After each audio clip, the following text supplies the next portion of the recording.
안녕하세요. 사연에 빠지다의 DJ 민영입니다.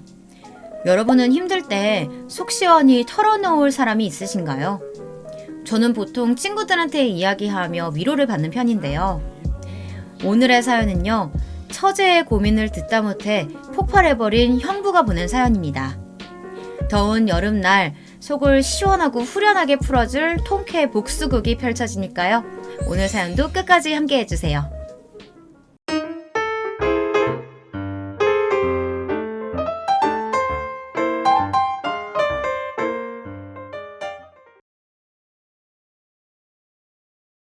안녕하세요. 저는 아내와 두 딸을 키우며 살고 있는 대한민국의 한 가장입니다. 저는 동네에서 딸바보 아빠로 참 유명한데요. 그런 저에겐 피는 섞이지 않았지만 제 딸이자 여동생과 다름없는 사람이 한 명 더 있습니다. 바로 저의 처제입니다. 제가 오늘 이렇게 사연을 보내는 이유는 제가 결혼 초부터 친여동생처럼 챙겨온 막내 처제가 최근 시댁으로부터 참 험한 꼴을 당했기 때문입니다. 막내 처제와 저의 관계부터 설명을 드려야겠습니다. 막내 처제와 저의 관계부터 설명을 드려야겠네요. 막내 처제는 아내와도 12살 차이가 나는 막둥이로 처음 봤을 당시 저보다는 16살이나 어린 초등학생이었죠. 아내는 세 자매 중 장녀로 바로 아래 동생은 아내와 3살 터울이 있었고요. 그래서였을까요? 처음 아내의 집에 인사를 갔을 때부터 큰 처제는 좀 어렵고 왠지 아내보다도 더 극진히 모셔야 할 것 같은 그런 느낌이 들더라고요. 우리 언니 대접을 잘 해주나 안 해주나 깐깐하게 저를 뜯어보며 평가하는 것 같은 기분이 들었다고나 할까요? 저에게 예의를 갖춰서 대해주지만 사이는 영 어색했는데요. 막내 처제는 좀 달랐어요. 조그만 게 그냥 가만히 앉아만 있어도 어찌나 귀엽던지. 처가에 가면 어린 게 사부작 혼자 뭘 열심히 하고 있더라고요. 혼자 그림 그리기도 하고 숙제도 하고요. 그럼 제가 처제를 막 부르죠. 급한 일이 있는 것처럼요. 처제, 이리 와봐. 그러면 막내 처제가 하던 일을 냅다 팽개치고 쪼르르 달려와서 묻습니다. 형부 왜요? 그러면 씩 웃으면서 말을 하는 겁니다. 형부 밥 좀 차려줘. 그러면 아주 야단이 납니다. 언니한테 달려가서 형부가 나 불러서 밥 차려달라고 놀렸어 라며 징징징. 장모님한테 가서 형부가 자꾸 약 올려서 못 살겠어. 엄마 혼내줘 하며 또 징징. 그게 또 무척 귀여운 거죠. 제가 여동생이 없어 봐서 그 재미를 몰랐는데 어린 여동생 놀려먹는 재미가 이런 거구나 싶더라니까요. 밥을 먹을 때에도 저는 처제가 좋아하는 햄 반찬만 골라 쏙 뺏어 먹고 TV에 처제가 좋아하는 연예인 가수가 나오면 못생겼다고 놀려먹곤 했습니다. 그러면 처제는 발끈해서 왕왕거리는 게 여동생처럼 참 귀여웠죠. 그렇게 아웅다웅 하다 보니 제법 한 가족처럼 친해지더라고요. 처제가 먼저 저에게 어리광을 부르는 일도 많아졌습니다. 사실 저희 장인어른이 막내 처제가 태어나고 얼마 안 되어 돌아가셨거든요. 아빠한테 부리고 싶었던 어리광을 저에게 부리는가 싶기도 해서 귀엽게 받아주기도 하면서 한편으로는 짠한 마음이 들기도 했습니다. 아내는 그런 처제를 걱정하기도 했어요. 당신이 우리 막둥이 잘 챙겨주는 건 참 좋고 고마운데 얘가 나중에 형부 우습게 여길까 봐 걱정이야. 지금도 봐. 어디 가서 조금만 늦을 것 같으면 자기한테 전화해서 태우러 와라. 비 오니까 우산 가져와라. 용돈 좀 달라. 옷 사달라. 가방 사달라. 너무 버릇없어지는 거 아닐까? 친구들한테 물어보니까 원래 다 그럴 때라던데 뭘. 나중에 남자친구 생기고 하면 형부 찾으래도 찾지도 않을 거야. 그리고 장모님도 그렇고 자기나 큰처제도 그렇고 경우 바른 집안에서 사랑받고 자란 막둥이가 나중에 나를 우습게 볼 리가 있겠어? 그냥 오빠나 아빠처럼 든든하게 여기는 거야. 나도 장모님 댁이나 처제들한테 그런 존재가 될 수 있어서 뿌듯하고 기분 좋아. 그렇게 저는 막내 처제를 각별히 친동생처럼 그리고 딸처럼 아꼈습니다. 그리고 어느덧 시간이 흘러 처제도 이제 어엿한 성인이 되었고 어느 날은 결혼할 사람이라며 남자친구를 데리고 집으로 인사를 왔더군요. 형부, 제 남자친구예요. 형부한테 제 남자친구 보여드리려니까 진짜 쑥스럽다. 처제가 벌써 이렇게 다 커서 시집갈 생각을 다 하고. 내가 감개가 무량하네, 어? 자네가 우리 막둥이 처제 남자친구라고? 만나서 반가워요. 막내 처제가 데려온 남자친구. 그러니까 그 동서될 사람은 첫인상이 그리 좋지는 않았습니다. 남자는 같은 남자가 봐야 더 잘 알 수 있다고 하지 않습니까? 제가 이래봬도 남중 남고 출신에 군대도 조교 역할을 해서 그런지 웬만한 남자들 하는 행동을 보면 5분 만에 어떤 스타일인지 딱 파악이 되는 편입니다. 이 친구는 살펴보니 확실히 사회성이나 부침성이 좀 떨어지더라고요. 왜 그런 친구들 있잖아요. 처음 본 사람에게도 서글서글하니 형님 하면서 다가오는 사람이요. 큰 체제의 남편이 그런 성격인데 그래서인지 저희는 죽도 척척 잘 맞고 금세 친해졌었습니다. 근데 이 사람은 그런 맛이 없더라고요. 좀 내성적이면서도 은근히 자존심이 강한 타입인 것 같았습니다. 입술이 좀 퉁명스럽게 생긴 게 평소에도 어딜 가나 불만이 참 많겠다 싶은 인상이었죠. 그러니 저도 동서의 첫인상부터가 마음에 들지 않았습니다. 저는 동서에 대한 로망 같은 게 좀 있었거든요. 제가 워낙 장난기도 많고 사람들이랑 부대끼기를 좋아하는 성격이다 보니 동서들도 꼭 그런 사람들이 들어왔으면 좋겠다 생각했었죠. 딸만 셋인 집에서 혼자만 사위 노릇을 하려다 보니 좀 심심하기도 했고요. 그런데 둘째 동서가 들어오면서 제 바람이 실제로 이루어졌고 이제 막내 처제만 시집 가면 이 집안에 남자가 셋으로 불어나는 건데 둘보다는 셋이 친해지는 게 명절이나 가족 모임 때 술도 한 잔씩 하고 가끔 만나서 자매들 흉도 보고 그러면 훨씬 더 재미있을 것 같았죠. 그러나 제 눈 앞에 있는 건 장모님과 아내가 정성껏 차린 밥상에 목석같이 앉아있는 동서. 제 딴에는 어색한 분위기를 풀어보고자 농담을 던졌는데 그만 그게 화근이 될 줄 누가 알았겠습니까? 아, 제가 재밌는 얘기 하나 해드릴까요? 우리 막둥이 처제가 중학교 다닐 때 처음 남자친구 생겼던 얘기요. 남자친구요? 네, 남자친구요. 처제가 중학교 때 남자친구 생겼다는 걸 제가 어쩌다가 그 사실을 알게 된 일이 있었거든요. 처제가 저를 몰래 방으로 데려가서 신신당부하더라고요. 형부 절대 엄마랑 언니들한테는 말하지 말아주세요 하고요. 손가락까지 걸고 약속했는데 제가 너무 입이 근질근질하지 뭡니까? 저희 와이프한테 슬쩍 얘기했더니 장모님 귀에 바로 들어가 버리고 그날 처제가 울고 불고 아주 난리가 났었죠. 앞으로 형부랑 절대 말도 한마디 안 할 거라고 아주 협박 반 으름장을 놓고는 가자미 눈을 뜨고 막 흘겨보고요. 아, 참 그때가 엊그제 같은데 이렇게 다 커서 세상에 결혼을 하고 싶다고 남자친구를 데리고 오네요. 제 딴에는 분위기를 좀 풀어보고자 농담 삼아 꺼낸 이야기였어요. 그때 처제가 얼마나 귀여웠는지 알려주고 싶은 마음도 있었는데 이야기를 들려주자 처제 남자친구 표정이 심상찮게 변하는 거예요. 아, 그래도 전에 만났던 남자친구 얘기를 제 앞에서 하시는 건 좀 기분이 별로네요. 어머, 듣기 불편했어요? 아, 미안해요. 이이가 원래 장난기가 많아서 처제들 놀리는 걸 엄청 좋아했는데 우스갯소리로 어렸을 땐 뭐 이런 일도 있었더랬다 이야기한 거예요. 우리 막둥이 어렸을 때 어땠는지 궁금하지 않았어요? 그래. 그냥 어릴 때 얘기지 뭐. 중학교 때 친구 사귀고 그럴 수도 있는 거지. 그리고 그때 얘 울고불고 난리치고 나서 앞으로 절대 남자친구 안 만난다고 그 친구랑도 안 놀고 그랬을걸? 괜히 그 친구만 피해봤었지. 그치? 괜히 장모님과 아내까지 나서서 분위기를 풀어보려고 애썼지만 굳은 표정은 쉽사리 풀어지지가 않더군요. 처제도 은근히 눈치를 보는 것 같았습니다.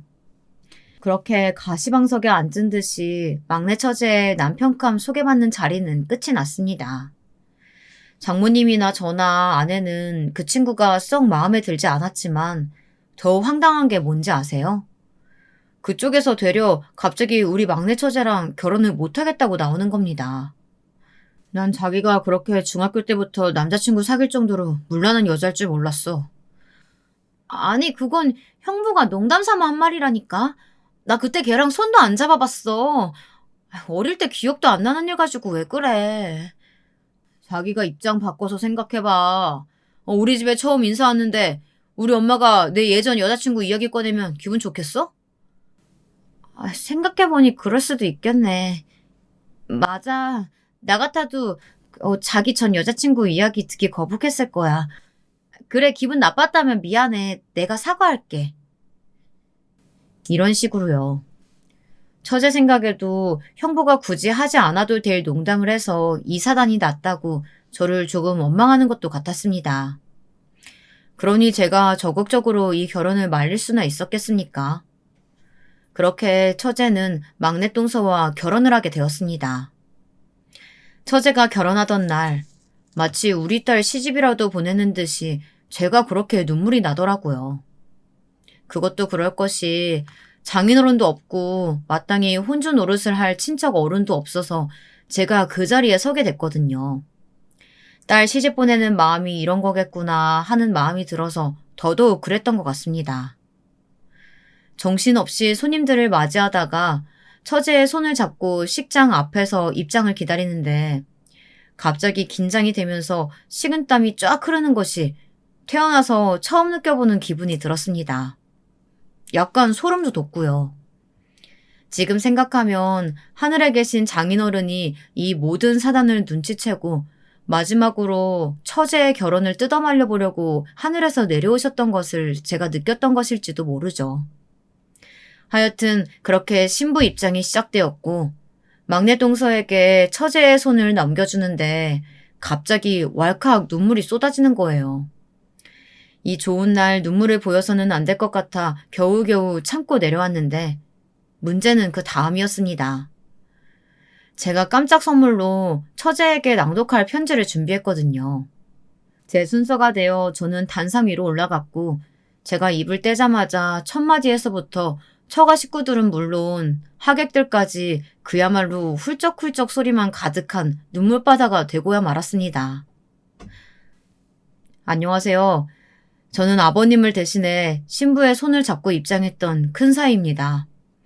아버님이 살아 계셨다면 막내딸 시집 보내는 게 아쉬워서 꼭 이런 편지를 손수 써주셨을 것 같아서 제가 대신 입을 빌려드린 마음으로 작성해 보았습니다. 지금부터 아버님의 이야기를 대신 전해드리겠으니 모쪼록 잘 들어주시면 감사하겠습니다. 막내야, 너 어렸을 때 아버지에게 재롱 많이 부린 거 기억나니? 걸음마를 막 시작했을 때에는 아빠 바지춤 잡고 이리저리 돌아다니곤 했고 몇 살 더 먹어서 아빠 등을 사다리 오르듯이 올라와서 목마를 타곤 했지.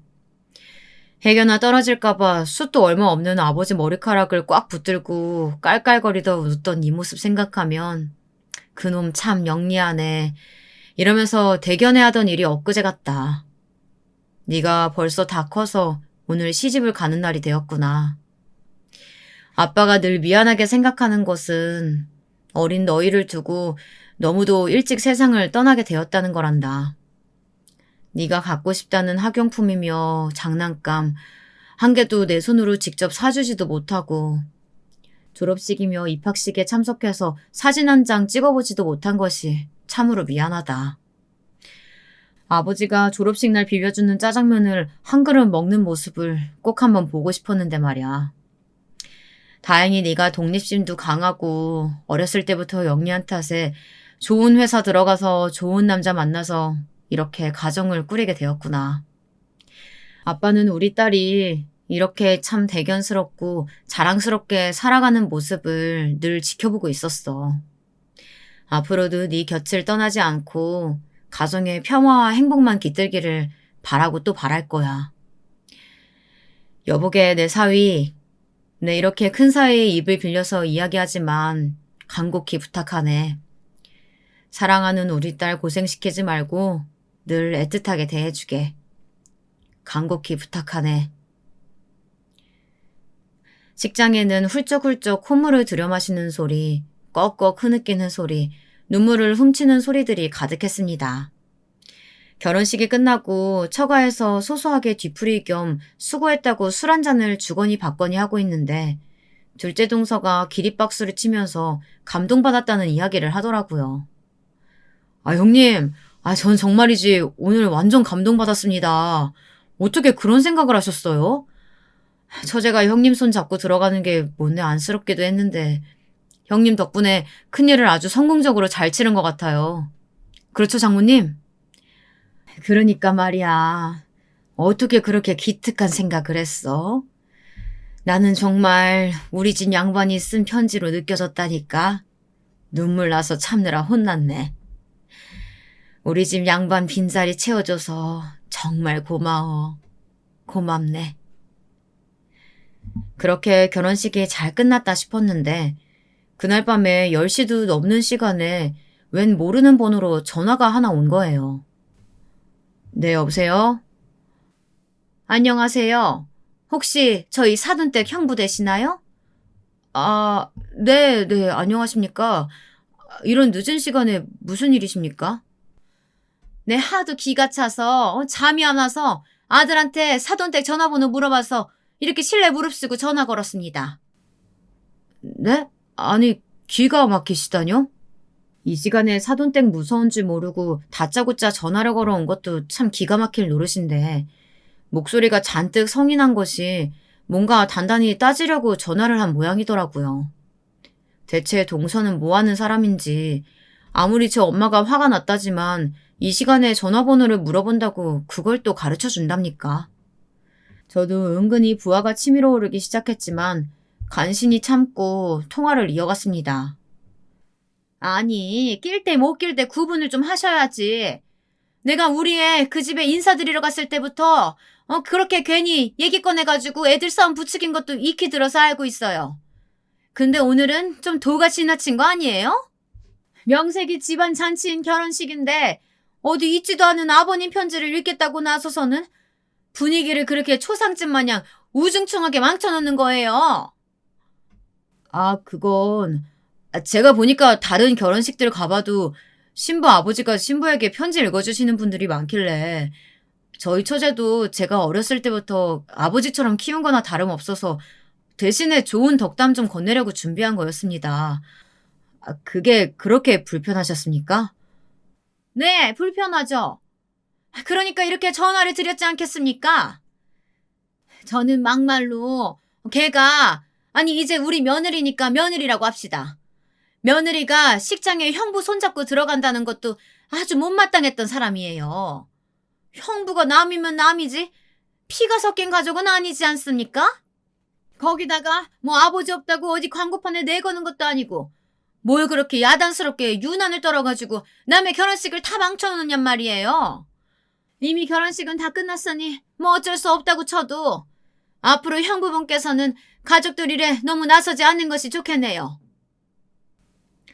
제가 어이가 없고 말문이 막혀서 입을 떡 벌리고 아무 말도 못하고 있자 아내가 전화기를 빼서 들었습니다.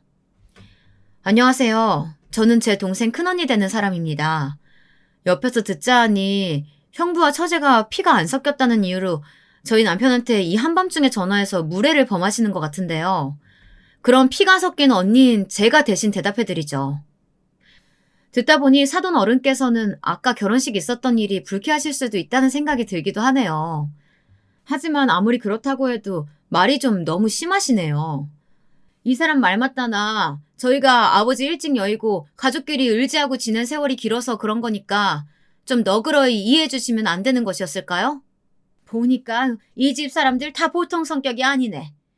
우리 아들도 며느리한테 기 한번 못 펴고 살까봐 내 갑자기 걱정이 되네요. 일단 나는 내 할 말 다 했으니 끊을게요. 앞으로 남편 단속 잘하시고 동생 교육도 똑똑히 시키실 바래요. 야, 사돈댁이야말로 성격이 보통이 아니시네. 우리 처지한테도 이렇게 막 함부로 대하면 어쩌지? 그러게나 말이야. 아직 신혼집 공사 덜 끝나서 잠깐 시댁에서 지내야 한다는 것 같던데. 참 걱정이네. 내 따로 전화해서 조심하라고 단단히 일러둬야겠어. 아내는 처제가 신혼여행에서 돌아오자마자 곧장 전화를 걸었습니다. 속상해할까봐 자초지종을 전부 말하진 않았지만 그래도 사돈댁이 보통 기가 센 것이 아니니 조심하는 것이 좋겠다는 당부를 전했죠. 얘, 잠깐이지만 시댁살이 힘들지? 시어머니가 잘해줘? 잘 대해주셔. 나는 주방에 얼씬도 못하게 하시고. 그래? 그런 면이 또 있으시구나? 그래, 잘해주신다니까 다행이다. 너도 시어머니한테 좋은 마음으로 보답하고 예의 바르게 대하고 시집살이 하다 보면 가끔 억울한 일 생길 수도 있어. 그럴 땐 혼자 속 끓이지 말고 언제든지 언니한테 달려와서 말해. 알았지? 알았어. 무소식이 희소식이라고 했던가요. 그렇게 시댁에서 신혼살림을 시작한 처제는 통 먼저 연락을 해오는 일이 없었습니다. 궁금해서 전화를 해봐도 길게 통화하기가 어려웠고 장모님 생신이며 어버이날이며 이 핑계 저 핑계 대며 들리지 않는 날이 많아졌습니다.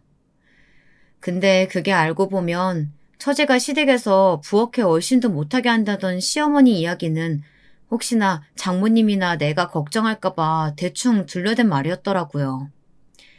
처제는 거짓말을 잘하는 성격도 아니라서 들통날까봐 전화를 피하곤 했던 것이었어요. 그러다가 하루는 처제 생일날이 되어 제가 막내 동서에게 직접 연락을 해 으름장을 놨습니다. 잘 지내나? 자네나 처제나 왜 이렇게 통 연락들이 없어? 장모님이 많이 섭섭해하셔. 그래도 막둥이 생일상은 꼭 차려주고 싶어 하시는 것 같으니까 이번 처제 생일 땐 꼭 처가 들러서 저녁이나 먹자고. 이번에도 핑계 대고 안 오면 나 진짜 자네 집에 쳐들어갈 거야? 네, 알겠습니다. 그렇게 결혼 1년 만에 얼굴을 보게 된 처제는 무척 야위어 있었습니다. 얼굴에 생기도 하나도 없고요.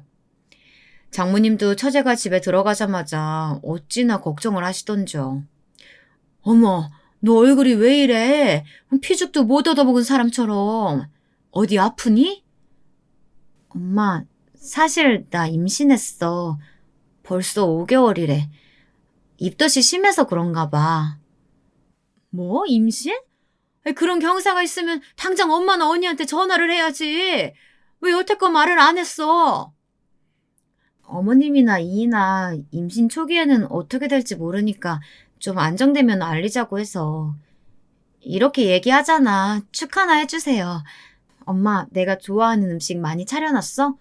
케이크는 어딨어? 큰 걸로 사다 놨지? 애써 웃으면서 말을 돌리더라고요. 게다가 임신 사실을 알리는 처제의 말이 어딘가 석연치가 않았습니다. 설상 처제의 말이 맞는다고 하더라도 3개월쯤에는 임신 소식을 알려와도 됐을 텐데 5개월이나 지났는데도 깜깜무소식이었다는 게 솔직히 이해가 되질 않았어요. 그래도 오랜만에 이렇게 모였으니 좋은 기분으로 밥이나 한 끼 맛있게 먹었으면 좋겠다는 생각에 화제를 돌렸습니다. 야, 우리 막내 처제 생일 축하하려고 모였는데 축하할 일이 또 하나 생겼으니 기분 너무 좋네. 축하해. 축하해, 동서. 아, 네. 감사합니다. 그나저나 5개월이면 이제 슬슬 이것저것 준비 시작해야겠네. 첫아이라 준비할 거 많을 거야. 애기 방도 꾸며야지. 그나저나 리모델링 한다던 신혼집에는 언제 들어가는 거야? 벌써 시댁에서 산 지도 1년이 다 되어 가는데. 문득 궁금해지기도 했고 답답했던 부분이라 제가 나서서 물어봤습니다. 아니, 분명 한두 달이면 된다던 신혼집 인테리어가 벌써 1년째 끝나질 않아 아직도 처제는 울며 겨자 먹기로 시집살이 중이었거든요. 잠깐만 있으려고 했던 게 이렇게까지 시간이 지체되니 본인도 얼마나 답답했겠습니까. 저희 아내나 장모님도 무척 그 이유를 궁금해했었고요. 그래서 제가 대신 기회를 봐서 이유나 물어본 겁니다. 그런데 세상에 동서는 눈 하나 깜짝하지 않고 뚫린 입이라고 엄청난 말들을 술술 뱉더라고요. 그게 그 집이 고치다 보니까 영 이상해서 그냥 지금처럼 살던 대로 저희 엄마 집에서 살려고요. 어머, 그게 무슨 말이에요? 신혼집 자가로 매매한 거라고 하지 않았어요? 그럼 그 집은 어쩌고요? 아무래도 좀 이상한 집을 산 것 같습니다. 집에 하자도 많고 터도 안 좋은 것 같고. 저희 엄마도 그 집 때문에 화가 단단히 나셨어요. 이렇게 어차피 같이 살게 될 걸 괜히 신혼집 따로 장문해서 살림 시작한다고 고집 피워서 급하게 매매하느라고 이상한 집 계약했다고요. 집에 사람이 잘 들어와야 모든 일이 순조롭게 잘 되는 법인데 이건 뒤로 넘어져도 코가 깨지는 것도 아니고 이상하게 이 사람이랑 결혼하고 나서 꼬이는 일이 많다고. 저희 엄마도 여간 속상해 하시는 게 아니에요. 뻔뻔한 동서의 말에 저희는 모두 경악을 한 채 듣고 있을 수밖에 없었습니다. 그러니까 우리 막내 처제 때문에 그 집안에 재수가 옴붙었다는 이야기를 저렇게 처가에 와서 대놓고 하고 있는 건 아닙니까? 그 말을 듣자마자 조용히 장모님이 차려주신 밥을 먹고 있던 처제가 갑자기 숟가락을 세게 탁 내려놓았습니다. 일순 불편한 정적이 흘렀고 처제가 갑자기 벌떡 일어나서 동서에게 말했습니다. 임신하면 시도 때도 없이 졸리다고 하더니 갑자기 너무 잠이 쏟아지네. 나 여기서 오늘 자고 가도 돼? 오늘은 당신 먼저 가. 갑자기 자고 간다고? 그러지 말고 집에 가서 자지 그래. 가는 길에 차에서 좀 자던지. 아니야, 나도 오랜만에 와서 자고 가고 싶어. 엄마, 그래도 되지? 언니도 오늘은 집에 가지 마. 여기서 나랑 엄마랑 같이 자자. 형부, 그래도 되죠? 갑자기 초등학생 여자아이로 돌아간 듯이 응석과 어리광을 부리기 시작한 처제에 막내 동서도 약간 당황한 듯 싶었습니다. 썩 내켜하는 것 같지는 않았지만 그렇게 막내 동서는 처제를 두고 먼저 집을 나섰죠. 저 그럼 먼저 가보겠습니다. 내일 일찍 와, 알았지? 그럼 다음에 뵙겠습니다. 막내 동서가 현관문을 닫고 사라지자 그제야 다리에 힘이 탁 풀린 듯이 처제가 그 자리에 주저앉았습니다. 놀란 장모님과 아내 그리고 제가 다가서자 처제는 갑자기 엉엉 울며 오열하듯이 충격적인 이야기를 하기 시작했습니다. 형부, 저 시모한테 맞고 살아요. 엄마, 나 이대로는 정말 더는 못 살겠어. 나 이혼할래. 엄마, 나 좀 살려줘. 눈앞에서 불꽃이 번쩍이는 듯 했습니다. 누가 누굴 때렸다고? 감히 귀한 남의 집 자식을, 그것도 홀몸도 아닌 내 친동생과 같은 막내 처제에게 손을 댔다는 말이 제가 제대로 들은 것이 맞는지 제 귀를 의심하기 시작했습니다. 그때부터 막내 처제는 거의 1년간을 시댁에서 어떻게 구박받고 살았는지 자초지종을 털어놓기 시작했는데 그 내용이 얼마나 기가 막혔는지 아십니까? 알고 보니 막내 처제의 시댁에서는 작정하고 처음부터 신혼집을 해줄 생각은 하나도 없었던 것 같습니다. 글쎄 처음으로 신혼여행을 마치고 집에 갔더니 시어머니란 사람이 이렇게 말을 하더랍니다. 신혼집이 인테리어 중이어서 우리 집에 있는 것이긴 하지만 나는 사실 애초부터 몇 년간은 너희 데리고 살 생각이었다. 특히 우리 며느리가 아빠 없이 자랐기 때문에 우리 남편이랑 내가 데리고 좀 가르치고 싶거든. 사실 양쪽 부모님 다 살아계신 그늘에서 자란 사람이랑 홀어머니랑 언니 밑에서 자란 사람이랑은 좀 다르잖아. 이참에 형부 같은 가짜 아빠 노릇하는 사람 말고 제대로 된 부모 밑에서 예의범절도 배워봐야지. 얘, 내 말이 틀리니? 결혼식 때 아버지 없이 제가 편지를 낭독한 게 그렇게 마음에 걸렸다고 노발대발했던 게 아직도 앙금이 풀리지 않아서인지 자꾸 마치 장인어른이 없어서 처제가 바르게 자라지 못한 것처럼 이야기를 하더래요. 그때부터 막내 처제의 시어머니는 뭘 좀 가르쳐준다는 핑계로 처제를 막대하기 시작한 것 같습니다. 결혼한 지 3개월쯤 됐을까요? 처제의 시어머니는 본색을 드러내기 시작했다고 합니다. 처제가 뭘 하기만 해도 시어머니는 그렇게 잔소리를 늘어놓으며 등짝이며 허벅지 같은 곳을 한 대씩 퍽퍽 어느 날은 찰싹찰싹 때리기 시작하더랍니다. 어머 얘, 너는 뭔 설거지를 이렇게 물을 사방에다 다 튀겨가지고 하고 있니? 아주 물바다를 만들어놨어. 아유 더워 죽겠는데 이 덩치 성가셔 죽겠네. 저리 좀 비켜봐. 설거지 아래서 하고 있으면 언제 들어왔는지 갑자기 등짝을 퍽퍽 때려서 사람을 깜짝 놀라게 했다고 해요. 몸이 제법 휘청거릴 정도로 세게 때렸다나요. 손도 맵기를 얼마나 매운지 한번 철썩 맞으면 눈물이 핑 돌았다고 합니다.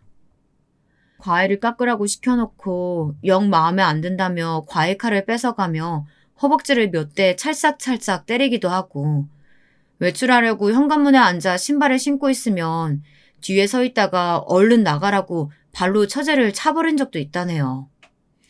그대로 앞으로 꼬꾸라져서 큰일이 나는 줄 알고 놀란 적이 한두 번이 아니라나요.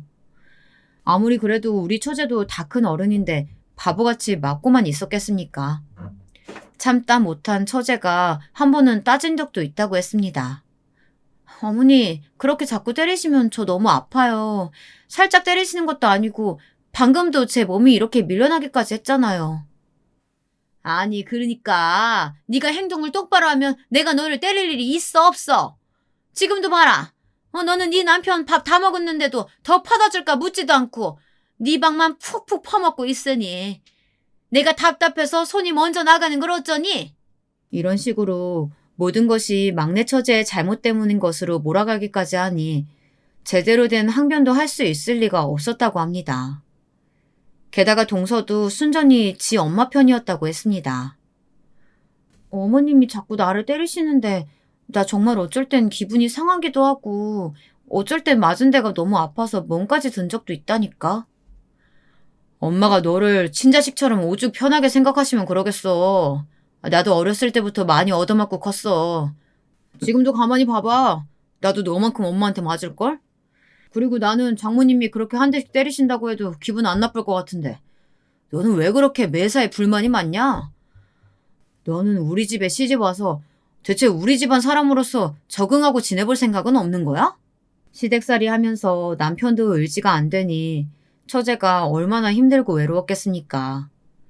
자기도 은근히 독이 올라서 한 번은 시어머니 앞에서 남편을 때려버린 적도 있었다고 합니다. 막내 처제가 결혼 후에 살이 쪘다고는 하나 그래도 삐쩍 마른 몸이었는데도 그걸 가지고 계속 기분 나쁘게 놀려대는 걸 그냥 한 대 쥐어 박아줬다나요. 그날도 막내 처제는 주말에도 시어머니가 산더미처럼 시킨 집안일을 하느라 부산스럽게 움직이고 있었는데 남편이라는 작자가 도와주지는 못할 망정 소파에 벌렁 드러누워 처제가 돌아다닐 때마다 발걸음 소리에 맞춰서 쿵쾅 소리를 내기 시작했다고 했습니다. 야, 그거 아냐? 너 요새 살이 하도 쪄가지고 걸어다닐 때마다 바닥에서 쿵쾅 소리 난다? 이거 뭐 돼지도 아니고 멧돼지가 다 됐어. 막내 처제가 화가 난 나머지 들고 있던 먼지털이로 동서의 머리를 한 대 딱 때려버린 겁니다. 야, 너 미쳤어? 왜 때려 사람을? 그것도 사람 머리를. 편한 사이여서 그런다 왜? 너도 내가 편한 부부 사이라서 살이 쪘네 바닥이 쿵쾅거리나 하면서 싫다는데도 계속 놀려대고 그러는 거 아니야. 어머님도 마찬가지잖아. 날 편하게 생각하셔서 자꾸 때리는 거라며. 이거랑 그거랑 같아? 어디 하늘 같은 남편 머리를 때려. 내가 어머님을 때릴 순 없잖아. 네가 아들이니까 대신 맞아. 나도 이렇게 시집 와서 맨날 종처럼 집안일만 하고 당신한테 무시나 당하고 맨날 때리기만 하고 억울해서 못 살겠어. 막내 처제와 동서가 다투는 소리를 듣고선 득달같이 달려온 시어머니가 가만히 있었겠습니까? 아주 달려들어서 처제의 등짝을 퍽퍽 때리는데 그만 눈물이 나더랍니다. 엉엉 우는 처제에게 동서가 한 기막힌 말이 뭔 줄 아세요? 난 네가 이렇게 드세고 버릇없는 애인 줄 몰랐다. 너한텐 정말 없던 정도 떨어진다. 앞으로 각방 쓸 테니까 그런 줄 알아. 이렇게 말하고는 진짜로 둘이 같이 쓰던 방에서 제 베개와 이불만 쏙 가지고 건너방으로 가버렸다고 합니다. 그 다음에요. 처제의 시어머니는 그 안가품을 어찌나 치사하고도 집요하게 하던지 그날 밤 혼자 방에서 잠이 들려던 처제가 아무리 이불을 끌어다 덮어도 너무 추워서 보일러가 고장났나 거실로 나가보니 웬걸 거실은 의외로 훈훈하고 따뜻한 기운이 감도는 게 어찌된 일인지 방이 거실보다 더 춥더랍니다. 슬쩍 남편이 자고 있는 방을 열어보니 그 방도 훈기가 가득하고요. 안방은 이루 말할 수도 없었겠죠. 그래서 혹시나 하는 마음에 싱크대를 열어봤는데 글쎄 처제 방에만 보일러 밸브를 잠가놨다는 게 아니겠어요? 홀몸도 아닌 임산부를 그 추운 날씨에 냉골에서 떨게 하려고 일부러 그 방만 보일러를 잠가버리다니. 어떻게 그런 일이 있을 수가 있는지 처제의 마음도 그만 싸늘하게 식어버렸다고 합니다. 그뿐인 줄 아십니까? 처제네 시어머니는 처제에게 신신당부하는 게 하나도 있었는데 꼭 아침에 동서가 출근하기 전 아침 밥상을 차려서 먹이게 하는 걸 강요했다고 합니다. 밥 차리는 거야 그리 어렵지 않은 일이었지만 문제는 밥상에 앉혀놓으면 동서란 놈이 하는 짓거리였습니다. 나는 원래부터 아침 안 먹었어. 입맛도 없는데 왜 자꾸 아침 타령이야. 잠이나 좀 10분 더 자면 좋겠구만. 그리고 내가 맛있게 먹는 걸 보고 싶으면 실제로도 맛있는 음식들을 차려줘야 하는 거 아니야. 왜 푸성기해. 나 안 먹어. 그렇게 먹는 둥 마는 둥 투정만 잔뜩 하다가 먼저 출근 준비를 하고 나가버리면 막내 처제는 그제야 시어머니랑 같이 밥을 먹는데 그때부터 시어머니가 참 기이하고도 희한한 행동을 하기 시작하더랍니다. 처제 앞에서는 그냥저냥 큰 토 다는 것 없이 아침상 한 그릇을 뚝딱 비워내던 양반이 글쎄 그 밥을 다 먹고 나서 곧장 욕실로 가서 변기에 그걸 다 토해놓고서는 치우지도 않는데요. 그러면 시아버지가 화장실에 갔다가 그걸 보잖아요. 그럼 기함을 하고 나와서 막 버럭버럭 화를 낸답니다. 아니 더럽게 아침부터 또 이게 뭐야?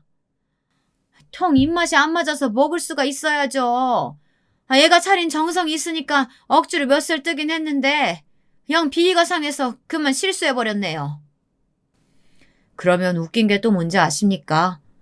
시아버지는 그걸 또 며느리를 불러서 아침부터 변기 청소를 시키는 겁니다. 막내 처제는 얼마나 많은 생각과 만감이 스쳐 지나갔을까요?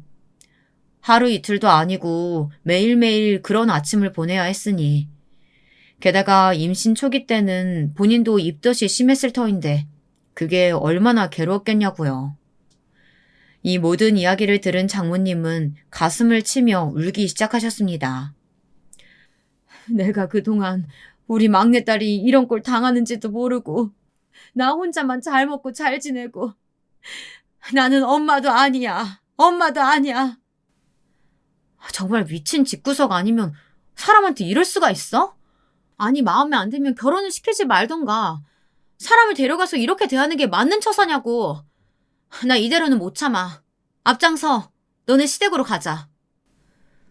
저 또한 가만히 있을 수가 없었습니다. 당신은 장모님이랑 처제랑 일단 집에 있어. 내가 가서 아주 끝장을 내주고 올 테니까. 내 골프채 어디 갔어? 일단 그것 좀 챙기자. 그 길로 저는 골프채를 챙겨 사돈 집으로 한달음에 달려갔습니다. 집 앞에 도착하자마자 배를 마구 누르기 시작했죠.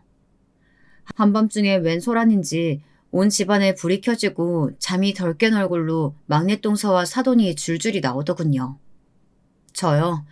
사돈이 보는 앞에서 바로 동서놈 면상을 두꺼운 손바닥으로 세게 한 대 갈겨버리고 말았습니다. 제가 이야기하지 않았습니까? 제가 이래봬도 남중 남고에 군대까지 조교 역할까지 했었다고요. 어렸을 때부터 지고는 못 사는 성격이라 못하는 운동이 없었고 결혼을 해서도 헬스를 게을리하지 않은 덕에 제 주먹이 꽤 쓸만하거든요. 동서놈은 무방비 상태로 나왔다가 뺨을 세게 아주 정통으로 그냥 얻어맞고 그대로 거실까지 날아가 구석에 처박히고 말았습니다. 형님. 나 죽네. 벼랑간 찾아와가지고 왜 이러세요? 왜 이래? 내가 왜 이러는지 정말 몰라? 뭐냐? 내가 그 이유 생각날 때까지 때려주마. 너 일로 와. 다짜고짜 이렇게 폭력을 쓰면 어떻게 합니까? 자초지정은 말로 풉시다. 일단 진정하고 들어와서 차 한잔하면서 이야기하시죠. 왜 이러십니까? 그 집구석 사람들이랑 차나 마시면서 노닥거릴 생각은 추호도 없었지만 그래도 뚫린 입으로 뭐라고 변명할지 드러나 보자는 생각에 거실 소파에 앉았습니다. 그래, 얘기나 해보세요.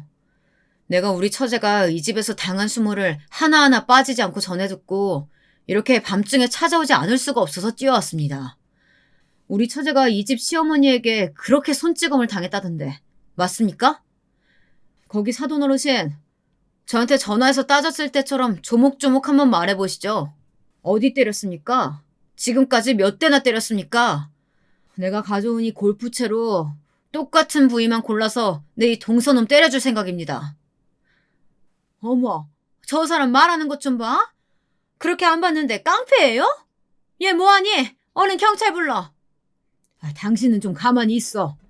겨우 진정시키고 얘기 좀 해보려고 하는구만. 이봐요 사돈댁. 아무리 세상이 미쳐 돌아간다고 해도 남자 쪽이 어른인데 이렇게 와서 동서한테 함부로 손을 대서야 되겠소? 내 이번 일은 실수라고 생각하고 묻지도 따지지도 않고 넘어가 줄 테니까 사돈도 그쯤 했으면 그만 돌아가시죠. 지금 이 막장 동서놈이 그래도 남자 쪽이라고 저보다 어른이라는 말인지 방군지도 모르는 말을 짓거리는 겁니까? 지금 나한테는 당신 애들 중에 대접해줄 사람 아무도 없어.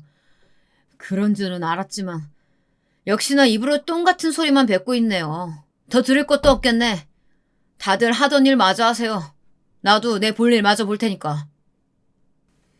그 말을 끝으로 자리에서 냅다 일어나서 부엌으로 달려가 싱크대를 열고 보일러 밸브를 다 부셔버렸습니다. 뜨거운 물이 막 터지고 난리도 아니었죠. 니네가 어딜 함부로 남의 집 귀한 딸, 심지어 임시까지 한 사람을 냉골에서 자게 만들어? 애 떨어지라고 고사 지내는 거야? 그래놓고 뭐? 애기가 잘못될 수도 있으니 친정에는 임신 사실을 못 알리게 해? 니네가 그러고도 사람이야? 그리고 곧장 냉장고를 열고 반찬통을 꺼내 바닥에 다 던져버렸습니다. 김치통들이 와장창 깨져서 바닥엔 김치 국물이 흥건했고요. 각종 나물이며 냄비며 잡히는 대로 다 던져버렸습니다. 야채칸이며 과일칸을 열어 배추며 상추며 야채란 야채는 다 찢어놓고 과일은 다 지지겨서 뭉개서 던져버렸고요. 그리고 그 음식 쓰레기들을 한 손에 가득 움켜쥐고 처제의 시어머니 앞으로 가 면상에 막 들이밀었더니 벌벌 떨기 시작하더군요. 그렇게 아침밥상 차려주면 먹고 가서 토하길 바쁘다고. 그런 건 이런 음식물 쓰레기 먹었을 때나 하는 행동이지. 자, 어디 이것도 먹고 한번 토해보시지. 당신 주특기라고 하던데. 대체 왜 이러세요? 그만하세요. 그만하시라고요. 처제의 시어머니가 울면서 애원하는데 그러고 보니 동서놈이 보이질 않더군요. 다시 거실로 나와보니 이놈이 지 부모를 버리고 혼자 도망가려고 현관에서 허둥지둥 신발을 찾아 신고 있지 않겠어요? 저는 그 길로 달려가 동서놈의 엉덩이를 냅다 걷어차 주었습니다. 걸리적거리게 신발 하나 제대로 못 신고 여기서 뭐 하는 거야? 저리 비켜! 동서놈은 그대로 꼬꾸라지면서 앞구르기까지 하더라고요. 그제서야 셋은 엉금엉금 무릎으로 기어와 저에게 빌기 시작했습니다. 제발, 저희가 다 잘못했습니다. 그만 멈춰주세요. 네, 형님. 제가 정말 죽을 죄를 졌습니다. 저는 그저 엄마가 시키는 대로 한 죄밖에 없어요.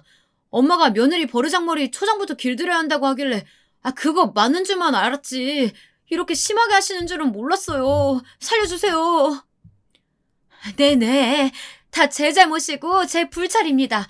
때리시려거든 저를 때려주시고 혼내시려거든 저만 혼내주세요. 동네 사람들 다 끌겠어요. 제발 그만해주세요. 이쯤 했으면 됐겠다 싶어 저도 행패 부리던 것을 멈췄습니다. 그리고 차오르는 숨을 고르며 이야기했죠.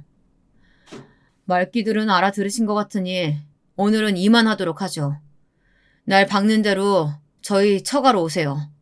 정식으로 저희 장모님, 제 아내, 그리고 무엇보다도 당사자인 처제 앞에서 무릎 꿇고 지금처럼 싹싹 빌어야 합니다. 그렇지 않으면 오늘보다 더한 일이 일어날 테니까 그리 아시고요. 그럼요. 잘 알겠습니다. 내일 날 박는 대로 찾아뵙겠습니다. 용서 빌게요. 그렇게 다음 날이 되고 처가 식구들과 함께 동서놈이 제 가족을 데리고 나타나길 기다렸습니다. 점심때쯤 됐을까요? 해가 중천에 뜨니 느릿느릿 기어와서 조심스럽게 배를 누르더라고요. 문을 열어줬죠. 밤새 보일러도 안 나오지 뜨거운 물도 안 나오지 제가 난리통을 쳐놓은 걸 수습하느라 어찌나 고생을 했던지 벗개제제한 모습으로 셋이 공손하게 들어오는 걸 보고 장모님과 아내 처제는 놀라긴 놀란 눈치였습니다. 하지만 별 내색은 하지 않더라고요. 그 셋은 차례로 무릎을 꿇고 빌기 시작했습니다. 아가야, 내가 잘못했다. 너가 그렇게 당하는 걸 보고도 모른 척했던 내가 제일 잘못이 크다. 미안하다. 그동안 못난 시어른들 만나서 고생 많았지? 앞으로 그런 일 없게 내가 나서서 널 지켜주고 싶구나. 노여움 풀고 집으로 돌아와 다오. 그래야 아이도 낳고 하지 않겠니? 신우이가 팔짱을 끄고 앉아 눈길도 주지 않자 당황한 동서놈이 나섰습니다. 여보, 내가 정말 잘못했어. 용서해줘. 나는 진짜 엄마 말 들은 죄밖에 없어. 어제 형님께도 설명해 드렸듯이 엄마가 자기 기강 좀 잡는다고 오버하신 거야. 근데 그게 좀 지나쳤던 건 나도 인정해. 미안해 여보. 화 풀어. 어? 그래도 신우이가 팔짱을 끼고 눈길도 주지 않자 이번에는 처제의 시어머니가 나섰습니다. 참 낯짝도 두껍더라고요. 내가 정말 뭐라고 말을 해야 할지. 내가 생각해도 내가 미쳤던 것 같아. 내가 우리 아들을 좀 끔찍하게 키웠니? 근데 나보다도 젊고 예쁜 이가 들어와서 우리 아들이랑 알콩달콩 하는 모습 보니까 내가 솔직한 말로 질투가 많이 났던 것 같구나. 내 이 모든 걸 인정한다. 미안하다. 그동안 손찌검 한 것도 미안하고 억지 쓴 것도 미안해. 그러나 미동도 없이 시댁 식구들 쪽으로 눈길 한번 주지 않았던 막내 처제가 갑자기 벌떡 일어나 시어머니 쪽으로 가더라고요. 그러더니 정말 놀라운 광경이 펼쳐졌습니다. 막내 처제가 갑자기 시어머니 등짝을 퍽 때려버린 겁니다. 일순간 시어머니의 몸이 크게 휘청했으나 막내 처제는 개의치 않고 말을 이어나갔습니다. 어머 어머니, 우리 사이에 뭘 이런 걸 가지고 무릎 꿇고 용서를 빌고 그러세요. 아, 이렇게 저 한 번씩 때리신 거요? 아팠죠. 아프고 서러웠죠. 근데 뭐 어디가 부러진 것도 아니고 가족끼리 그럴 수도 있지. 안 그래도 유난인 저희 형부가 또 쫓아가서 유난스럽게 그랬나 봐요. 이걸 어쩌나. 저도 사과드릴게요. 맞은 데가 아프긴 한데 본인이 그렇게 며느리를 때려댔으니 뭐 할 말이 있었겠습니까? 그저 따가운 등짝을 연신 손으로 쓸어가며 참을 수밖에요. 제가 어렸을 때부터 보아온 명랑하고 어리광 많은 막내 처제의 모습으로 돌아온 것 같아 내심 안도감이 들었습니다. 그 순간이었습니다. 갑자기 현관문이 벌컥 열리더니 둘째 동서가 씩씩거리면서 들이닥쳐서는 냅다 동서놈의 면상을 후려치는 게 아니겠어요? 너 이 자식, 여기가 어디라고 기어들어왔어? 장모님, 이놈의 집구석에서 우리 막내 처제를 때렸다고요? 따지고 들 것도 없이 한 대 맞고 시작하자 이 자식아. 그러면서 그냥 동서남의 멱살을 잡고 들어올리는데 다들 나서서 말리기 시작했습니다. 내가 벌써 어제 그렇게 똑같이 쫓아가서 한 대 때려주고 초토화 만들어놨으니까 이렇게 와서 빌고 있는 중이었어. 내가 방금 한 그거 어제 벌써 다 했어. 그제야 머쓱하고 민망한지 둘째 동서가 머리를 긁적이며 말하더라고요. 그러셨어요, 형님? 저를 대동하고 가셨으면 더 좋았을걸. 아무튼 장모님, 그리고 처제, 봤지? 우리 집에 이렇게 든든한 남자가 둘이나 있으니까 앞으로 아무 걱정도 하지 말라고. 처제는 감동받은 얼굴로 눈물을 글썽이며 고개를 마구 끄덕였습니다. 이렇게 후련하게 끝날 일을 그동안 그 마음 착한 처제가 혼자 소갈이 했을 걸 생각하니 더 마음이 아파왔습니다. 장모님이 말씀하시기 시작하셨습니다. 어떤 일이 있어도 내 집에서 더 이상 폭력은 안 됩니다. 우리 딸 어렸을 때 회초리 한번 안 들고 안 때렸어요. 귀하디 귀한 우리 집 막내딸, 부모인 나도 불면 날아갈까, 손대면 부러질까 조심조심 키웠는데 어디 그렇게 손을 댄답니까? 우리 딸은 제가 데리고 있겠습니다. 이혼시키겠습니다. 다시는 제 집안에 얼씬도 하지 마세요. 그렇게 장모님은 다시 막내 처제를 데리고 오기로 하셨고 그쪽에선 울고불고 매달렸지만 저희는 절대 받아줄 생각이 없었습니다. 처제 뱃속에 있는 아이는 어떻게 하냐고요? 저희가 처제가 출산할 때까지 잘 마무리하게끔 지원하고 또 합심해서 훌륭하게 키워볼 생각입니다. 마지막으로 그날 밤 벌어졌던 기이한 일에 대해 하나 더 이야기해 드릴까요? 사실 그날 밤 동서놈이 날이 밝는 대로 경찰서에 가서 저를 폭행죄로 고소도 하고 집을 다 부순 데에 대한 피해 보상도 청구하려고 했었다고 합니다. 저도 이상하긴 했어요. 그 인간의 탈을 쓴 짐승 같은 사람들이 어떻게 그렇게 한꺼번에 몰려와서 사과를 하는지. 그런데 알고 보니 그날 밤에 셋 다 똑같은 악몽을 꾸었다고 합니다. 웬 배빨이 성성한 남자가 등장해서 그 셋을 보고 천둥번개와 같은 고함을 치더래요. 어디 감히 내 귀한 딸에게 그런 백정 같은 짓을 할 수 있냐고. 내일 우리 사위가 말한 대로 날이 밝자마자 가서 용서를 구하지 않으면 내 너네 집안 3대를 멸하게 할 줄 알라고요. 그러면서 버럭 악을 쓰니까 셋 다 비명을 지르며 잠에서 깨어났는데 마침 천장에 있는 전구가 팍 깨지면서 불꽃이 파바박 튀겼다나요. 셋이 부둥켜서 그때부터 한숨도 못 자고 얼마나 벌벌 떨었는지. 그래서 다음날 진짜로 장모님 댁에 와 머리를 조아리고 한 거라고 하네요. 제 짐작에는 장인어른도 하늘에서 그 사실을 알고 진노한 나머지 그 사람들 집에 찾아간 것이 아닌가 싶습니다. 어쩌면 제가 편지를 읽던 처제의 결혼식 날에도 참석을 하셨을지 모른다는 생각도 잠시 스쳐 지나가더라고요. 아무튼 저희는 이렇게 다시금 찾은 가족의 행복과 평화를 앞으로도 쭉 지켜나갈 생각입니다.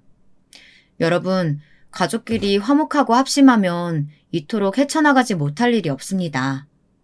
오늘 여러분도 고민거리가 있다면 가족들에게 꼭 한번 털어놔 보세요.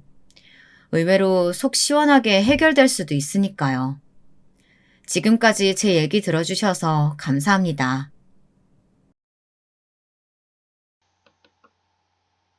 안녕하십니까? 저는 현재 경기도에 거주하고 있는 66세 남성입니다. 글이라는 건 읽을수록 깊어지고 쓸수록 늘기 마련입니다만 저는 사회와 멀리 떨어진 산에서 혼자 지내다 보니 읽을 일도 쓸 일도 없었기에 많이 형편없어진 상태네요. 그럼에도 불구하고 이렇게 오랜만에 몇 자 적어봅니다. 대단한 이야기가 아니라서 애꿎은 시간만 잡아먹을 수도 있으니 미리 양해의 말씀 올리고요.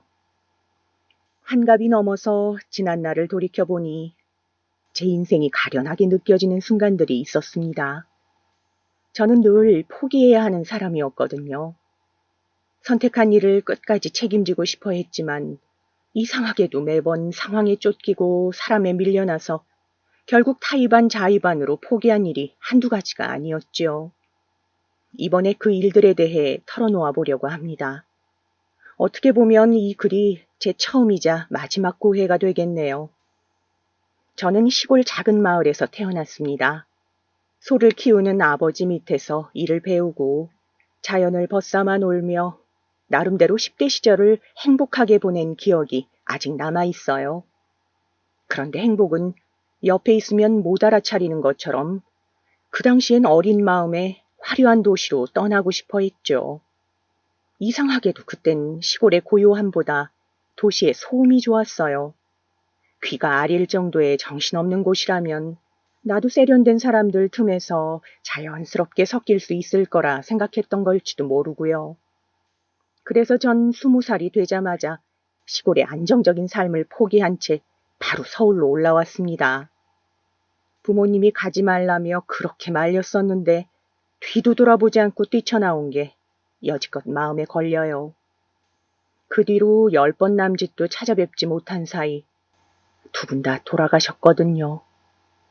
서울 올라가던 그날만이라도 못난 아들 걱정하지 말라며 그 까칠한 손을 꼭 잡아드릴 걸 하는 후회만 남았네요. 학교도 나오지 않고 시골에서 갓 올라온 제가 할 수 있는 일은 몇 없었습니다. 공장을 전전하며 무리한 탓에 몸이 너무 상해버려서 취직한 곳마다 금방 그만두기 십상이었어요.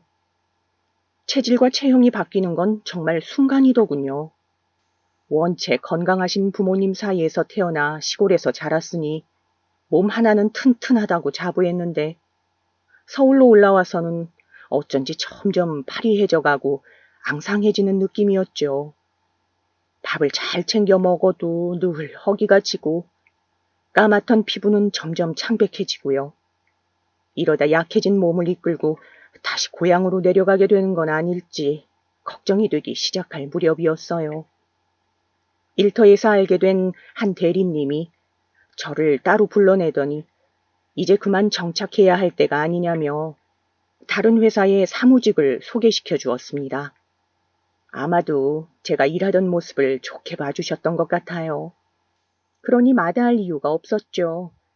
제 몸으로는 이번 공장에서도 얼마 못 가 그만둬야 했을 거란 걸 아니까요.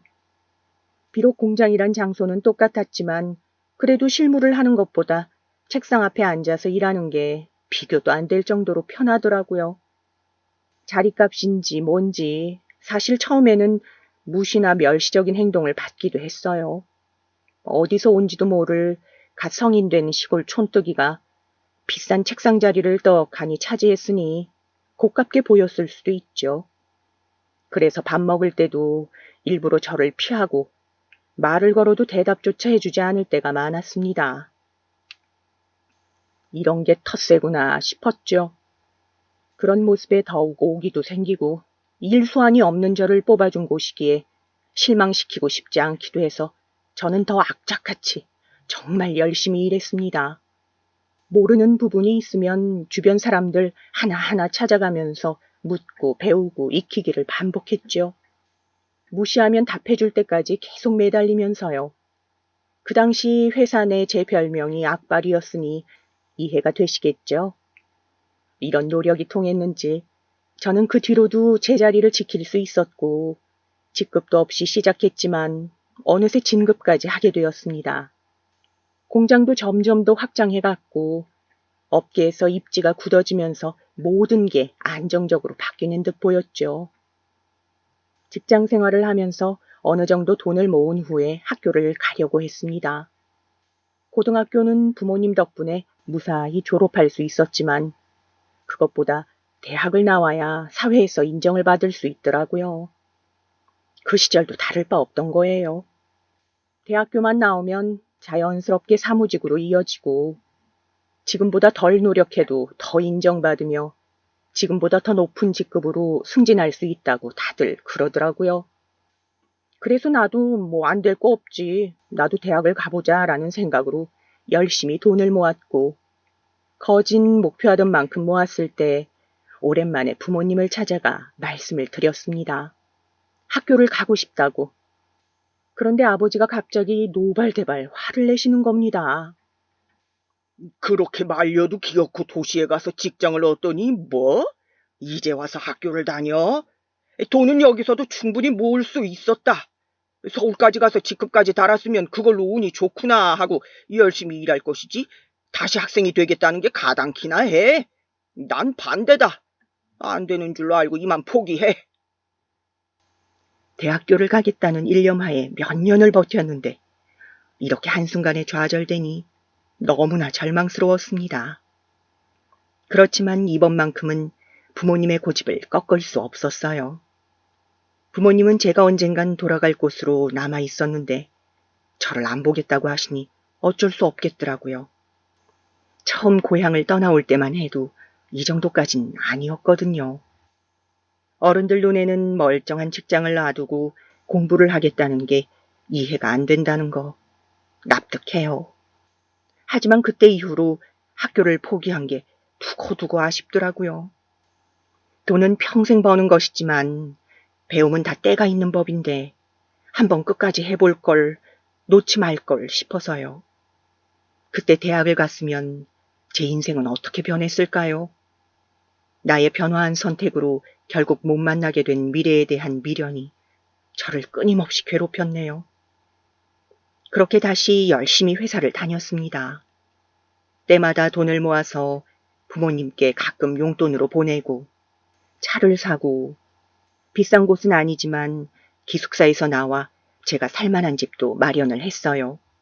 그리고 그맘때쯤 저희 아내를 만난 겁니다.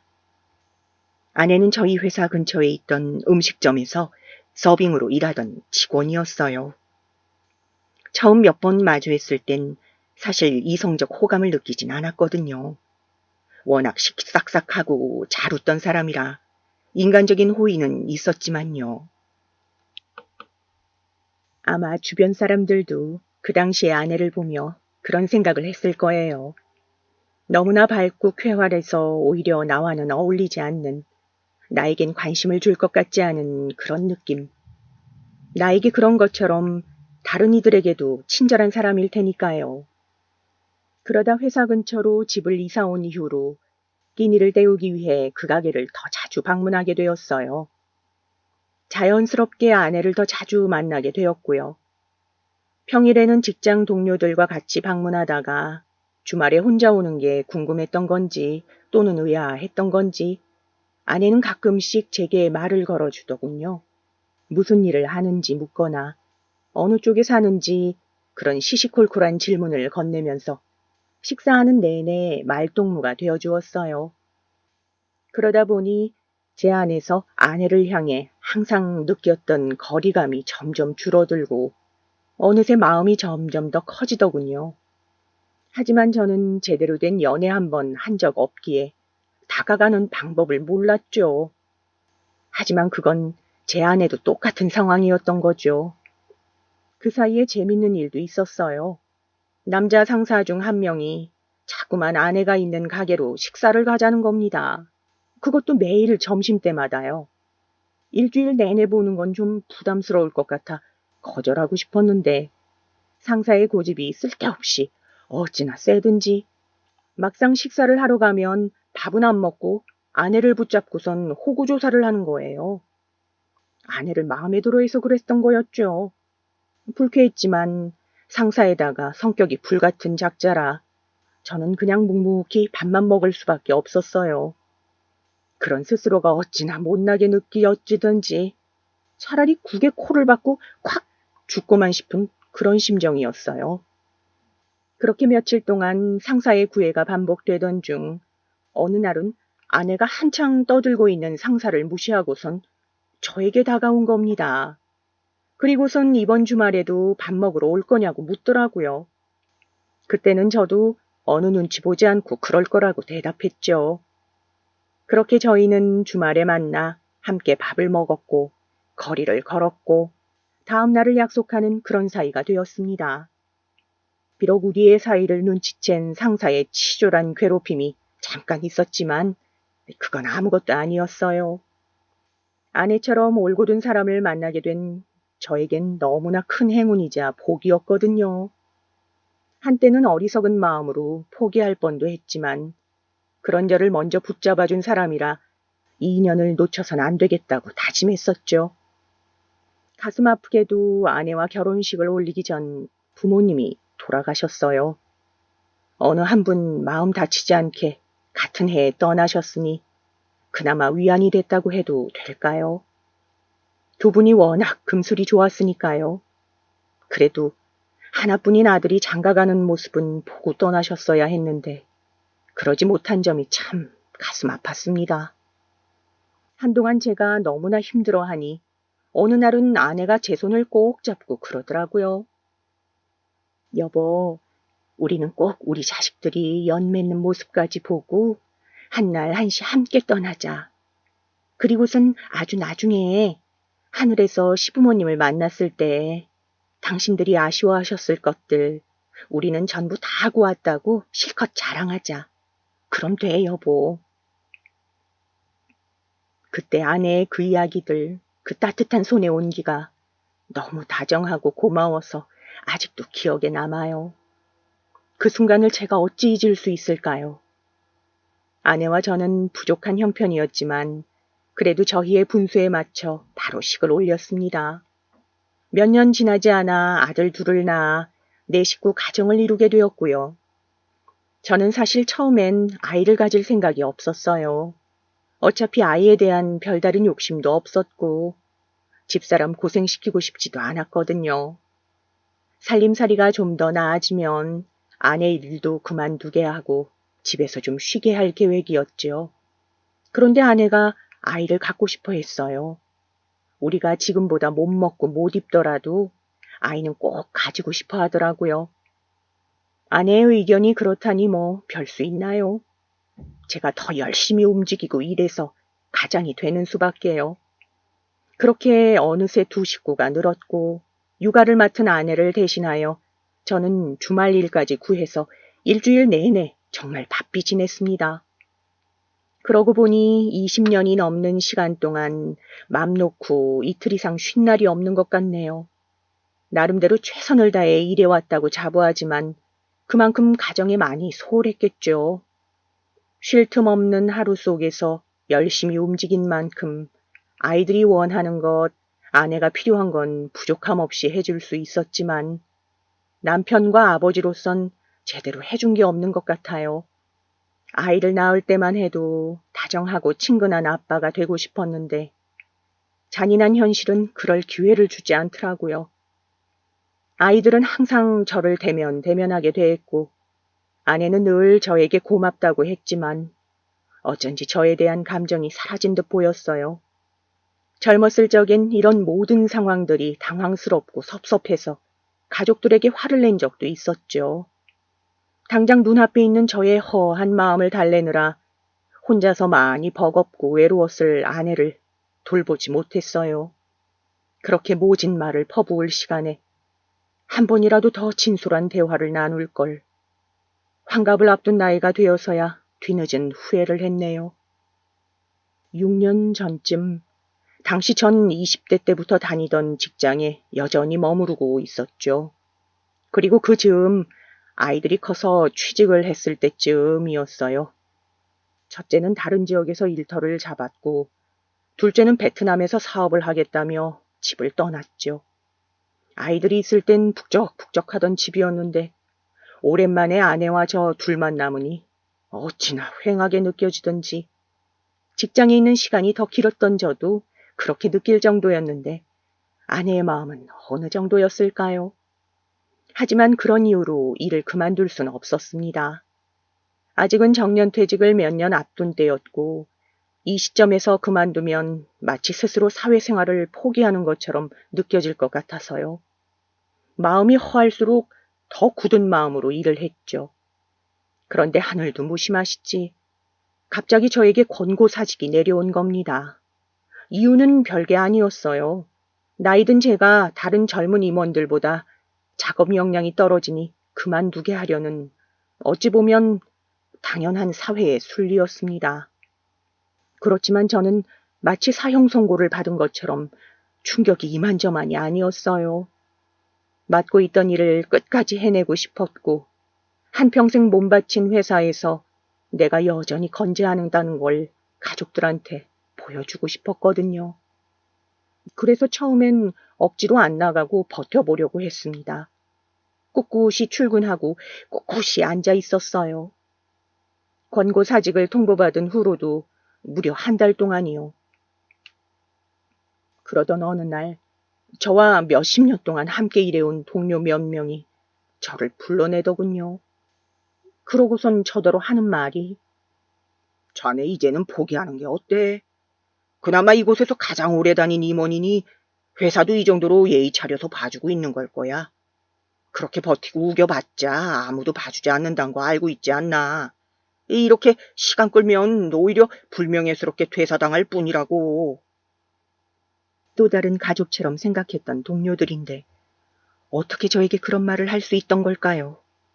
그들도 풀칠해야 할 입이 있고 지켜내야 할 가족이 있어서 그랬던 걸까요? 권고라고 하지만 거의 강제로 해고 통지를 받은 거나 마찬가지인데 이보다 더 불명예스러운 퇴사가 어딨다고 그런 말을 할까요? 무엇 하나 이해되는 게 없었지만 늙고 힘없는 제가 할 수 있는 건 아무것도 없었습니다. 우리 부부의 생계를 조금 더 안정적으로 이어나가려면 아무리 자존심 상하고 구차하더라도 버텨볼까 하는 생각도 잠깐 들었지만 마지막으로 아내가 말리더라고요. 옆에서 지켜보기 힘드니까 이젠 제발 그만하라고. 그 말을 듣자 그제서야 정신이 드는 겁니다. 내가 놓지 않는다고 해도 안 되는 일은 죽어도 안 되는 거라고. 지금 내 모습은 나이 든 사람의 미련한 아집일 뿐이라고. 전 그렇게 30년 넘게 다닌 직장에서 허무한 끝을 보이며 나오게 되었습니다. 그 후로 저는 1년간을 지옥 속에 살았어요. 저의 자리를 지키지 못하고 포기한 많은 일들을 후회하고 괴로워하면서요. 제 자신이 무능한 벌레처럼 느껴져서 손끝 하나 움직일 힘을 잃어버렸죠. 당시 아내는 음식점에 새롭게 취직하여 바쁜 하루를 보내고 있었어요. 그러면서도 집안에만 머무는 저를 챙기기 위해 여행을 제안하기도 하고 외식을 하러 가자며 애처럼 매달리기도 하더군요. 일로 인해서 한창 정신없을 아이들도 이전보다 자주 연락을 해오며 안부를 묻고요. 이런 가족들의 세심한 배려 덕분에 조금씩 우울함이 걷어지는 듯 했습니다. 그런데 어느 날부터 이상한 불안감이 머릿속에 꽉 차는 듯한 기분이 드는 겁니다. 시작은 아주 사소한 일이었어요. 오랜만에 첫째가 집에 온다기에 가족끼리 외식을 하러 가기로 했었거든요.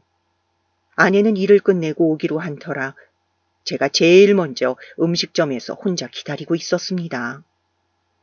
그런데 갑자기 아내는 음식점에 저녁 예약이 들어와 가지 못할 것 같다 하고 첫째도 일이 바빠져서 출발하며 못했다며 다음에 오겠다는 겁니다. 각자 일이 생겨서 오지 못한다고 하니 어쩔 수 없다고 생각하며 일어나려는데 갑자기 그 큰 공간 안에 저 혼자 덩그러니 남겨진 기분이 절망적으로 느껴지는 거예요. 아주 크고 깊은 바다에 잡아줄 사람 없이 홀로 잠기는 그런 느낌. 그 순간부터 계속 제 안에서 이런 생각이 드는 겁니다. 만약 곁에 있는 가족들이 무능해진 저를 포기하고 싶어지면 어떡하지? 지금은 참고 견뎌도 언젠간 지치는 순간이 올 텐데 그럼 가장 먼저 나를 버리지 않을까? 이런 의심과 좌절감이 매일 저를 끊임없이 괴롭히니 제가 내린 결론은 하나밖에 없었어요. 집을 떠나자고요. 가족들이 나를 포기하기 전에. 그래서 결국 혼자가 되기 전에 당분간은 멀리 떨어져 있어야겠다고. 안 그래도 도시에 대한 환멸감을 느끼고 있었거든요. 처음 왔을 때부터 이 잔인한 도시는 열심히 살려고 하는 저를 놓으려 하고 밀어내려고만 하니 언제나 그 모습 그대로 저를 기다려주던 시골의 여유가 그리워지기 시작하던 참이었죠. 그래서 저는 시골로 내려가기로 했습니다. 고향이라면 마치 부모님처럼 언제든 돌아가도 저를 맞이해 줄 것이라 믿었으니까요. 애초에 몇 년만 지내다 다시 가족에게로 돌아가는 계획으로 혼자 떠날 생각이었습니다. 그렇지만 아내에게 의견을 구하긴 했죠. 여보, 우리 같이 시골에 가서 사는 건 어떨까? 여기보다야 열악한 상황이겠지만 한적한 곳이니 모아둔 돈으로 지내면 충분할 거야. 3, 4년만 공기 좋은 곳에서 지내다 다시 올라오자, 응? 아니, 난 안 갈래요. 아무런 연고도 없는 곳에서 남은 시간을 보내고 싶지 않아. 늦지막이지만 일도 다시 시작했고 우리에게 3년은 굉장히 긴 시간인 거 알잖아요. 아내의 반응을 어느 정도 예상한 터라 섭섭하거나 그런 감정은 없었어요. 그럼 저 혼자라도 가겠다고 하니 아내는 생각을 좀 해보겠다고 했죠. 저에게 삶을 환기할 다른 일이 필요하다고는 생각했지만 집을 떠나 있겠다고 할 줄은 몰랐다고 하더라고요. 어떤 이유 때문에 혼자 떠나기로 결심했는지는 말해주지 않았습니다. 제가 갖고 있는 생각들이 스스로 보기에도 부끄러웠고 그렇지만 그땐 전부 진실이라고 여겼기에 굳이 말하지 않아도 될 것 같았거든요. 아내가 고민 합의해보겠다고 하던 그 중에 둘째에게 연락이 왔어요. 해외에서 하던 리조트 사업이 잘 돼서 더 확장시킬 것 같다고요. 그럼 이 나라 저 나라 떠돌며 사업을 하게 될 텐데 그럼 이제 연락이 더 잘 안 될 거라 하더군요. 사실 맨 처음 베트남에서 일을 시작하고 싶다고 했을 때 아내가 정말 많이 반대했었거든요. 우리나라에서 살아가는 것도 쉽지 않은데 언어도 환경도 다른 그 먼 나라에서 사는 게 그렇게 말처럼 쉬운 일인 줄 아냐고 화를 냈었죠. 그렇지만 자식 고집 꺾는 부모가 있을까요? 결국 저희도 두 발 두 손 다 들었는 애요. 그런데 그 만류에도 떠난 둘째가 이렇게 보란듯이 번듯한 사업가가 되어 연락을 해온 겁니다. 얼굴을 잘 보지 못하는 건 아쉽지만 외국까지 나가서 도전한 일이 잘 된다 하니 안심이 되는 듯 했어요.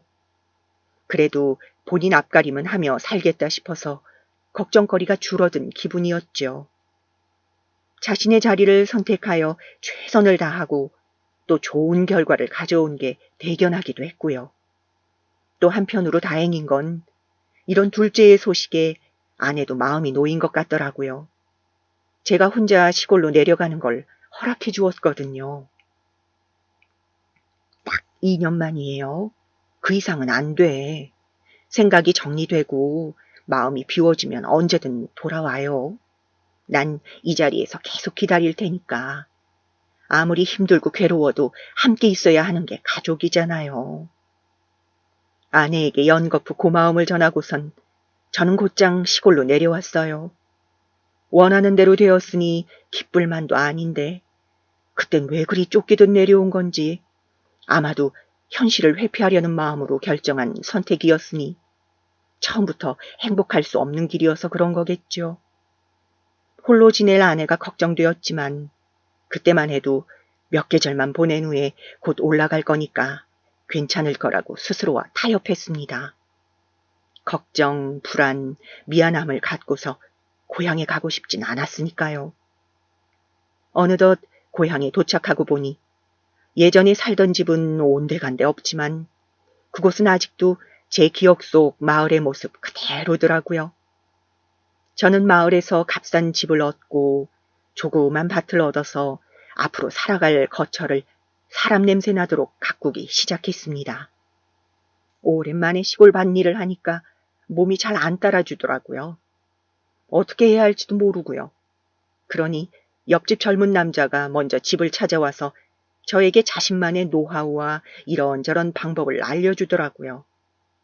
팔을 기르는 법, 도배를 하는 법, 마당에 널린 잡초를 정리하는 법, 시장에 가는 법 등의 그런 것들을요. 그래도 젊은 사람이 연고 하나 없는 흰머리 난 할아버지에게 선뜻 다가오기 어려웠을 텐데 아직도 이런 산골짜기에서는 시골의 정이 남아 있었나 봅니다. 감동스러운 마음까지 들더군요. 알고 보니 옆집은 태국 여자와 한국 남자, 그리고 둘 사이에서 난 아이, 이렇게 세 사람으로 이루어진 가족이었어요. 여자는 다른 집 농사일 품앗이를 하러 다니고 남자는 본인 밭과 논을 일구며 살아가고 있었죠. 정말로 부지런하고 친절한 사람들이었어요. 저는 처음으로 생긴 이웃에게 종종 제가 사온 음식들을 나눠주면서 감사함을 베풀고 연을 이어갔습니다. 운 좋게도 시골에 왔을 때부터 사람의 따스한 온기를 느껴서 그런지 생각보다 산속 생활은 그리 어렵지 않았어요. 밭일은 적당히 고되고 자연 한가운데 놓인 삶은 적당히 한가로웠으며 제 마음도 적당히 풍족해졌어요.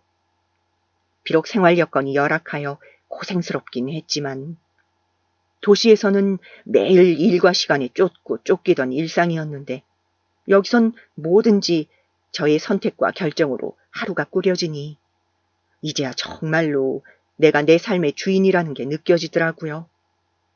이따금씩 아내에게 전화해서 안부를 묻고요. 그때까지는 모든 게 만족스러웠습니다. 어느새 시간은 부지런히 흘러 2년이 훌쩍 지난 3년째 되는 해였어요.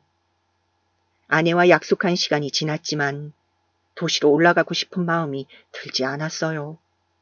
이곳의 삶에 적응하기도 했고, 올라가서 내가 무슨 일을 할 수 있을까? 여기엔 내가 믿고 의지하는 것들이 많이 생겼는데 도시로 가면 다시 혼자가 되는 게 아닐까 하는 두려움이 들어서요. 아내도 여전히 잘 지낸 듯 했고요. 하지만 3년 차가 되고 그동안 제가 한 번도 집을 찾아가지 않자 아내는 점점 제 연락을 받지 않기 시작했어요.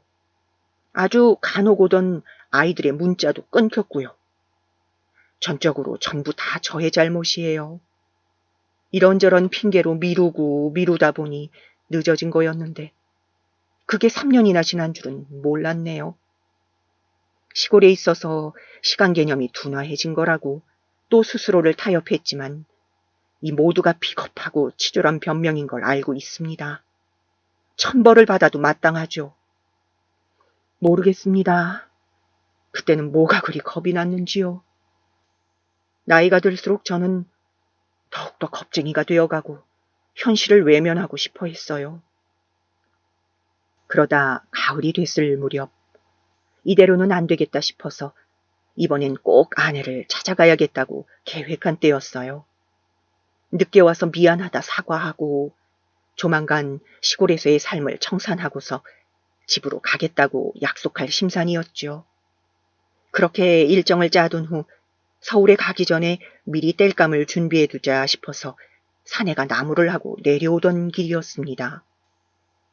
4m 정도 되는 절벽을 앞두고 있었는데 산 밑으로 내려가려면 쭉 돌아가야 하는 길이었기에 절벽을 타고 내려갈 요량이었어요.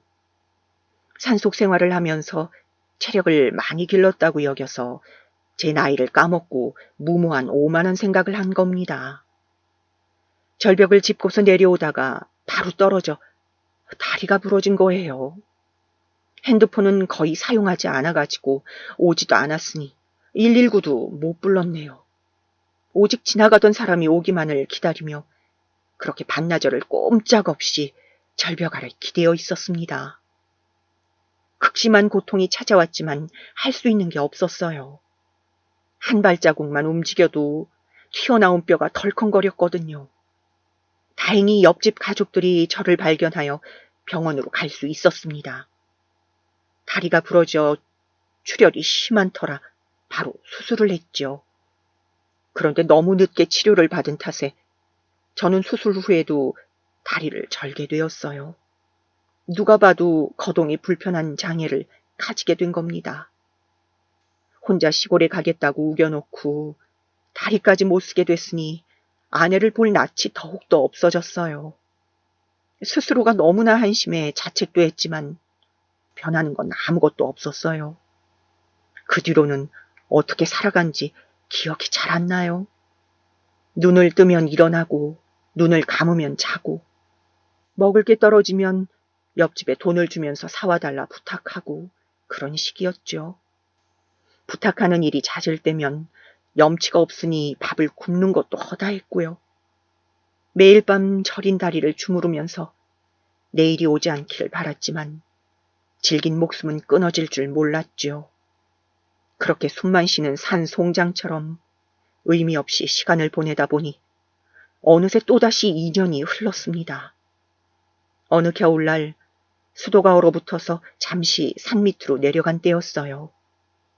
산에서는 통신이 좋지 않아 전화가 끊기거나 아예 오지 않는 경우가 대부분이거든요. 그런데 읍내로 나간 그때 그동안 연락이 끊겼던 아내에게 마침 전화가 온 겁니다. 잡아둔 모텔방에서 씻고 있던 중이라 받지 못하고 있었는데 전화벨 소리가 꽤나 오랜 시간 동안 울리더라고요. 그래서 씻던 걸 멈추고 기어가서 간신히 이름을 살폈는데 화면에 아내의 이름이 뜬 거예요. 정말 많이 놀라서 황급히 전화를 받았어요. 그런데 전화기 너머 아내가 아무런 말이 없는 겁니다. 저도 염치가 없어서 아무 말 못하다가 간신히 이런저런 안부를 물었고요. 그러자 아내는 여보 라는 말 한마디만 남기고 통화를 끊었습니다. 오랫동안 연락이 끊겨 있긴 했지만 이렇게 허무하게 전화를 끊을 사람이 아닌지라 의아했어요.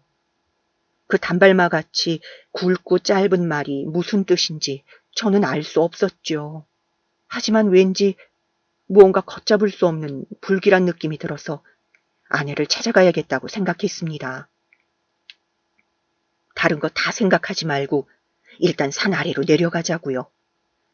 고작 그 말 한마디로 그렇게 쉽게 결심이 됐는데 여태껏 그동안은 왜 실패했는지는 모르겠어요. 하지만 당장은 혼자 내려갈 수 있는 몸 상태가 아니었기에 옆집 남자의 도움이 필요했습니다.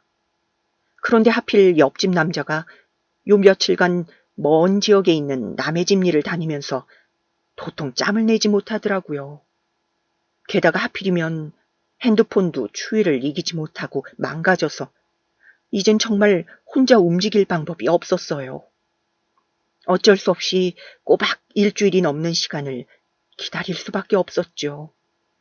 그렇게 2주 정도의 시간이 지나고 저는 옆집 사람들의 부축과 도움을 통해서 간신히 서울로 올라가는 기차를 탈 수 있었습니다. 아내의 전화 이후로 꽤나 시간이 흘렀지만 늦은지도 몰랐어요. 5년을 미뤄온 일인데 2주 정도 미뤄진 것쯤은 티도 안 날 테니까요. 올라가는 기차에서 참 많이 떨리고 두렵고 초조했어요. 5년 만에 만난 아내와 무슨 이야기를 나눠야 할지, 아내는 어떻게 변했을지, 아이들은 잘 지내고 있었을지, 다리를 저는 내 모습을 보면 아내가 뭐라고 할지 이런 것들이 궁금하기도 하고요.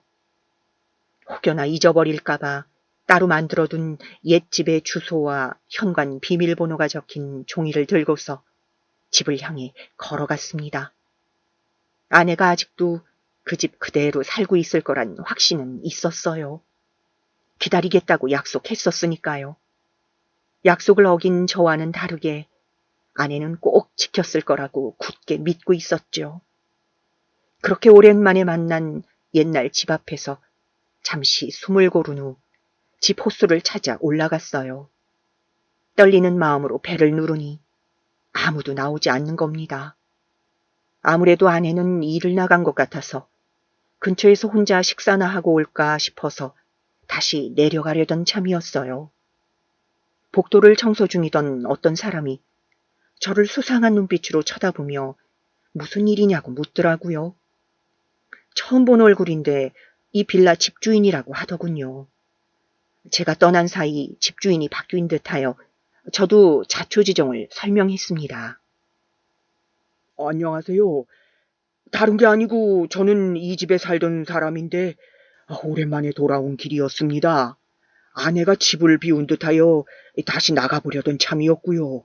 그럼 네? 그럼 이 집 식구예요?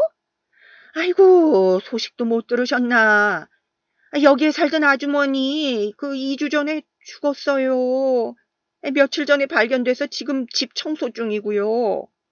고독사로 떠나서 돌봐줄 가족이 없나 했는데 이렇게 바깥 양반이 계신 줄은 몰랐네. 순간 저는 그 자리에 주저앉고 말았습니다. 아내가 세상을 떠났다니, 그걸 이제야 알았다니, 왜 저에게 연락이 없었냐고 되물으니 집주인이 답하길 아내 연락망을 통해서 가족들에게 다 전화해봤는데 첫째 자식만 간신히 연락이 닿아서 며칠 전 급히 장례를 치렀다네요. 집주인은 격앙된 목소리로 본인과 당신 아들이 저에게 몇 번이나 연락을 했는데 왜 안 받았냐고 물었습니다. 저는 망가진 핸드폰을 보며 아무 말도 하지 못했어요. 핸드폰이 마침 고장난 것도 혼자 내려갈 수 없던 상황도 그 어떤 이유든 저는 탓할 수 있는 자격은 없었습니다. 그저 우리의 인생이 참 기구해 헛웃음만 나왔죠. 아내의 사인은 뇌혈관 질환으로 인한 거였어요. 최근 몸이 안 좋아져서 몇 달 전 일을 그만두고 집에서 쉬던 중이었답니다. 발병 직후 일찍 병원으로 옮겨졌으면 살 수도 있었다는데 아내는 병으로부터 그리고 가족으로부터 혼자 너무나 오래 방치되고 있던 거였어요. 찾아간 날 마침 집을 청소 중에 추가로 발견된 아내의 물품을 받게 되었습니다. 가계부, 빚, 모자 등등 하나같이 낡고 해진 오래돼 보였어요. 산속에 살던 제 모습과 별반 다르지 않은 볼품없는 그런 물건들. 하지만 그게 5년 만에 만난 아내의 흔적이자 아내가 남긴 전부기에 저는 물건을 끌어안고 하염없이 눈물만 흘렸습니다. 그때 아내의 전화를 받고 바로 집으로 찾아갔어야 했는데 여보라는 말 한마디가 얼마나 어렵고 힘들었을까. 그 생각만 하면 정말이지 미칠 것만 같았어요. 그제서야 저는 또 뒤늦게 알게 된 겁니다. 버림받고 싶지 않다. 나를 포기할까봐 겁이 난다. 어쩐다. 위선자처럼 떠들어댔지만 사실은 제가 아내를 포기한 거였어요. 저는 여태 늘 그래왔듯 또 포기해버린 겁니다. 혼자가 되기 싫어서 떠나온 게 아내를 혼자로 만들었고 떠나보내게 한 이 죄를 무엇으로 갚을 수 있을까요? 어떻게 갚으려고 저는 이렇게 살아온 걸까요?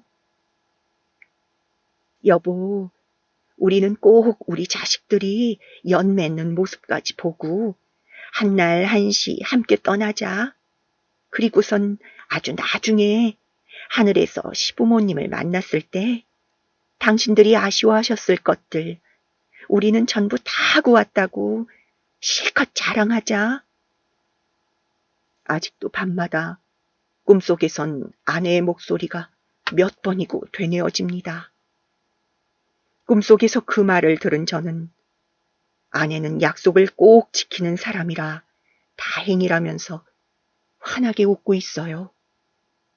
결국 약속을 저버리게 되는 건 저인데도 말이에요. 꿈속에서 저는 나중에 일은 아무것도 모른다는 듯이 아무것도 생각하고 싶지 않다는 듯이 그렇게 웃고만 있습니다. 저는 다시 산속으로 돌아왔습니다. 서울에 있는 동안 몇 번이고 쓰러져 병원에 갔었어요. 아내를 잃은 충격으로 몸이 많이 상했고 그로 인해 쓰러진 줄 알았는데 그게 아니었어요. 암이라고 하더군요. 그 진단을 받자마자 저는 아무 고민도 없이 다시 시골로 온 것이죠. 아내를 고독사로 떠나보내게 한 제가 하늘도 역겨웠는지 벌을 내리신 듯하네요. 물론 제가 저지른 죄에 비하면 아주 소박한 벌이긴 합니다. 그래서 저는 아무런 노력도 하지 않고 애도 쓰지 않고 저에게 찾아오는 모든 고통과 슬픔, 괴로움을 온전히 받아들이려고 합니다. 조금이라도 더 아내에게 속죄하고 싶은 저만의 방법으로요. 그 어떤 고통이 엄습하더라도 겸허히 받아들이겠습니다. 제 삶은 포기의 연속이었어요. 포기해야 했고 포기했고 수없이 내려놨습니다. 그렇게 만드는 세상을 항상 비관해왔는데 돌이켜보니 그건 모두 제 선택이었고 잘못이었어요. 저의 잘못된 선택을 감싸고 다른 이유를 탓하고 싶어서 계속 외면해왔던 겁니다. 여러분은 저처럼 현실을 외면하고 도망치거나 쉽게 포기하지 않기를 바랍니다. 인생은 비관과 후회로 채우기엔 너무 짧으니까요. 그리고 곁에 있는 이들에게 최선을 다해 잘해주세요. 상대가 나를 놓을까봐 겁먹지 말고 어떤 눈치도 보지 말고 스스로가 만족할 만큼 행복할 만큼 잘해주세요. 이렇게 털어놓고 나니 마음이 많이 가벼워졌네요. 감사합니다. 덕분에 오늘 밤은 편히 잠들 수 있을 것 같네요.